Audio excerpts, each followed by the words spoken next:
Gunung Kuda di Cirebon kembali berduka. Longsor maut yang terjadi 30 Mei lalu bukan hanya soal alam yang murka.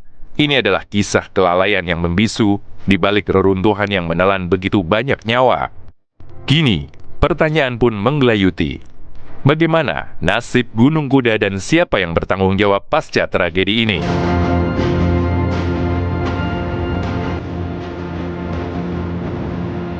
Kala itu Jumat pukul 10 pagi 30 Mei 2025, Gunung Kuda bergemuruh dan longsor. Tak terhitung jumlah bebatuan dan juga tanah yang secara tiba-tiba jatuh kepada apapun yang berada di bawahnya, baik itu truk maupun sejumlah orang sebagai pekerja ataupun yang lain.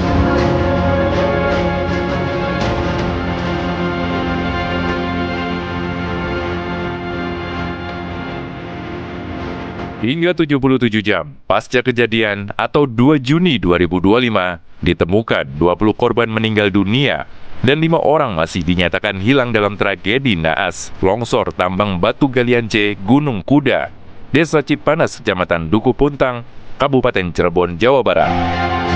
Tentu saja ini karena adalah laka kerja, karena lingkungan kerja ini kan mereka menggunakan ekskavator, ya. Kemudian, tetapi lihat dari faktanya di lapangan, mereka tidak ada SOP dan clearingnya dari mana dan sebagainya. Dia hanya mengembur dari bagian bawah, sehingga SOP yang harusnya tadi di atas itu harusnya teralokasi dengan aman dulu ini runtuh ke bawah. Ya, artinya kendala atau tantangan yang dihadapi oleh tim SAR gabungan di lokasi longsor terhadap pertama adalah dikhawatirkan terjadi longsoran susulan, karena itu yang menjadi tantangan untuk tim SAR yang saat ini melaksanakan evakuasi. Kemudian ketebalan atau tumpukan bebatuan yang sangat tebal itu yang menjadi kendala untuk tim SAR gabungan pada proses evakuasi hari ini.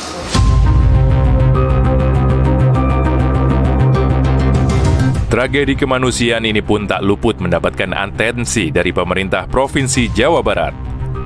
Gubernur Jawa Barat Deddy Mulyadi secara tegas akan menutup permanen pertambangan di Gunung Kuda. Nah, untuk itu maka tadi malam kami sudah mengeluarkan sanksi administratif dalam bentuk penghentian izin, pencabutan izin dari tambang ini. Ini kan dikelola oleh Koperasi Pondok Pesantren. Koperasi Pondok Pesantrennya bernama Al Azhariyah. Dan kemudian di samping ini ada dua lagi kan, ada dua tambang yang sama yang dikelola oleh yayasan. Jadi tiga-tiganya sudah kami tutup tadi malam.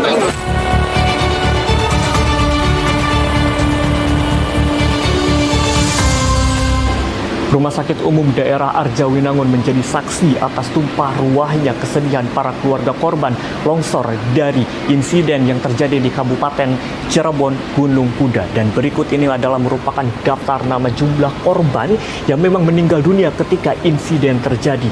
Nahasnya ada beberapa di antara mereka ini yang baru saja bertemu sehari sebelum insiden, bahkan beberapa jam sebelum insiden terjadi.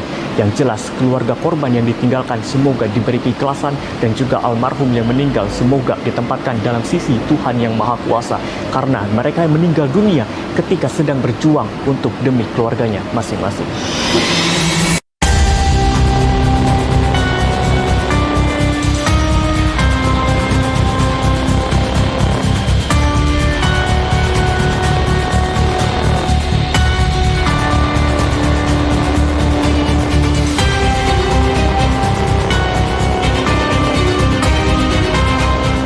Meski duka menyelimuti, waktu tak boleh terbuang. Demi memberi kepastian pada tiap keluarga, proses identifikasi jenazah dipercepat. Di balik setiap nama yang berhasil dikenali ada pelukan terakhir, ada tangis yang akhirnya menemukan arah. Pertama, untuk hari pertama kemarin sesuatu hal yang cukup baik, karena kondisi jenazah itu dari sidik jari itu masih baik. Jadi kita dari tim Inafis Polres sudah melakukan mambis atau pemeriksaan sidik jari, teridentifikasi.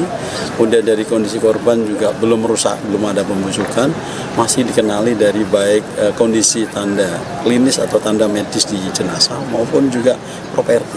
properti itu barang-barang yang menempel pada dia itu masih menunjang, dan alhamdulillah semalam kita 13 jenazah itu cepat kita identifikasi dan malam itu juga kita serahkan pada keluarga.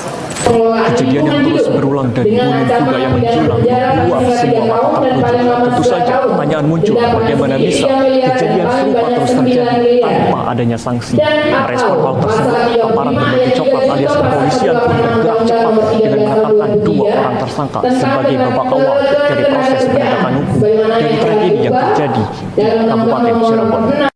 Hasil penyidikan, serangkaian proses penyelidikan dan penyidikan serta gelar perkara yang kami lakukan, kami sudah melakukan pemeriksaan terhadap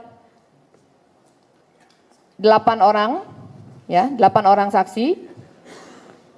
Kemudian dari serangkaian penyidikan itu, kami menetapkan 2 orang tersangka. 2 orang tersangka dengan inisial AK yang merupakan Ketua Koperasi Al-Ajariyah selaku pemilik tambang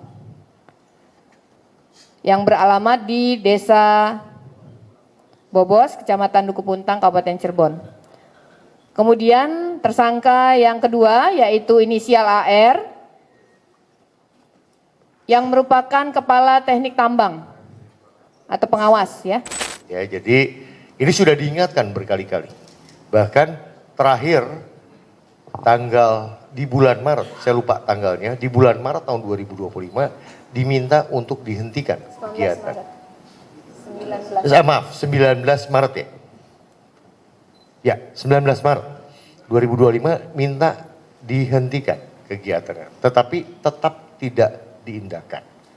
Ya, oleh karenanya terus berjalannya waktu kejadianlah bencana, insiden bencana yang menyebabkan yang tadi disampaikan meninggal 19 orang dan sebagainya, dan hari itu juga kami langsung mencabut izin operasi produksi ya secara permanen Pontren Al-Ajariyah dan juga 3 lainnya. 2 orang telah menjadi tersangka, izin tambang pun sudah dicabut permanen. Akan tetapi, luka yang ditinggalkan tak akan bisa segera sembuh. Ratusan masyarakat yang bergantung pada lereng Gunung Kuda ini terpaksa berhenti mengais nafkah. Tanah yang murka telah memaksa semua pihak untuk berbenah.